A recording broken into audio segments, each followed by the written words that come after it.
Hi hello, എല്ലാവർക്കും നമസ്കാരം. എല്ലാവരും എങ്ങനെ ഇരിക്കുന്നു? സുഖമായിട്ടിരിക്കുന്നു? ഇന്നത്തെ ദിവസം എങ്ങനെ പോയി?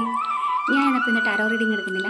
ഞാൻ സ്വാമിയെ പറ്റി നിങ്ങൾക്ക് അധികം ആർക്കും അറിയാത്തൊരു കാര്യം ഞാൻ പറഞ്ഞു തരട്ടെ. നമ്മുടെ നാട്ടിലൊക്കെ വടമാല, ഉഴുന്നുവട ഉണ്ടാക്കി ഭഗവാന് സമർപ്പിക്കുന്നത് നമ്മൾ പല അമ്പലങ്ങളിലും കണ്ടിട്ടുണ്ടാവും.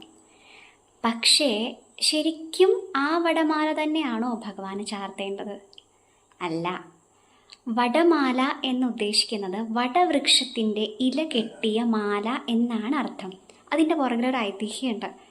രാമായണ കഥയിൽ ശനി ഭഗവാന്റെ ആ ഒരു ഖണ്ഡിക നിങ്ങൾക്കറിയായിരിക്കും. ശനി ഭഗവാൻ ഭഗവാനെ പരീക്ഷിക്കാൻ വേണ്ടി വരികയും ഭഗവാൻ ശിരസിൽ കയറിയിരിക്കാൻ പറയുകയും ശിരസിൻ്റെ മേലെ ഭഗവാൻ ഇഷ്ടിക കല്ല് ചുമന്നിട്ട് അവസാനം ശനി ഭഗവാൻ സാഷ്ടാംഗം നമസ്കരിച്ച് ക്ഷമാപണം നടത്തി ഭഗവാന് ഒരു വരം കൊടുത്തു. അതെന്താണെന്ന് വെച്ച് കഴിഞ്ഞാൽ എല്ലാ ചൊവ്വാഴ്ചയോ അല്ലെങ്കിൽ ശനിയാഴ്ചയോ വടവൃക്ഷത്തിൻ്റെ ഇല കെട്ടി അതിൽ രാം എന്നെഴുതി 108 ഇല കെട്ടി ഭഗവാനെ ചാർത്തുകയാണെങ്കിൽ ശനിയുടെ പീഡ അനുഭവിക്കുന്നവർക്ക് ശനി ഭഗവാൻ കടാക്ഷിച്ച് അവർക്ക് ശനീശ്വരൻ്റെ അനുഗ്രഹം കിട്ടും എന്നൊരു വരം കൊടുത്തിട്ടാണ് ശനി ഭഗവാൻ ഹനുമാൻ സ്വാമിയെ അനുഗ്രഹിച്ചത്.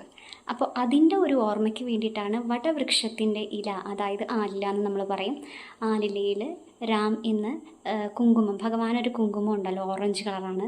ആ ഓറഞ്ച് കളർ എന്തുകൊണ്ട് ഭഗവാന് പ്രിയമായി എന്നതിൻ്റെ പുറകിലും പല കഥകളുണ്ട്.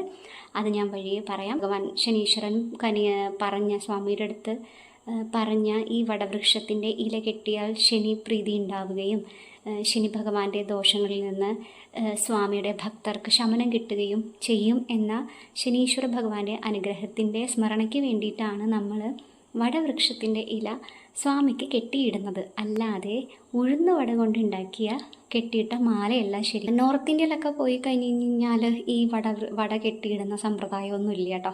അത് കൂടുതലും നമ്മുടെ നാട്ടിലും തമിഴിലുണ്ടോ എന്ന് എനിക്കറിയില്ല, ഞാനിതുവരെയും കണ്ടിട്ടില്ല. ചിലപ്പോൾ മേ ബി ആന്ധ്രാപ്രദേശിലൊക്കെ ഉണ്ടാവാം, എനിക്കറിയില്ല. പക്ഷെ ഞാൻ കൂടുതലും കണ്ടിരിക്കുന്നത് നമ്മുടെ കേരളത്തിലാണ്. അപ്പോൾ ഇതാണ് വടമാലയുടെ പുറകിലുള്ള ശരിക്കുള്ള കഥ. ഇനിയും കുറേ കഥകളുണ്ട്. ഭഗവാന്റെ ഒരു പ്രീതി നേടാൻ വേണ്ടി ഭഗവാൻ ഇഷ്ടമുള്ള പ്രസാദം എന്താണെന്നും ഭഗവാൻ പെട്ടെന്ന് പ്രസാദിക്കാൻ ഏത് മാല കെട്ടിയ മാലയാണ് ഭഗവാൻ ഇഷ്ടമെന്നും വെറ്റില മാലയുടെ പ്രാധാന്യം എന്താണെന്നൊക്കെ ഞാൻ നേരത്തെ പറഞ്ഞു. അപ്പോൾ ഇനിയും ഭഗവാന്റെ കൂടുതൽ വിശേഷങ്ങൾ നമുക്കറിയാം. എല്ലാവർക്കും നല്ലത് മാത്രം വരട്ടെ. നാളെ വേറൊരു വീഡിയോ ആയിട്ട് കാണാം കേട്ടോ.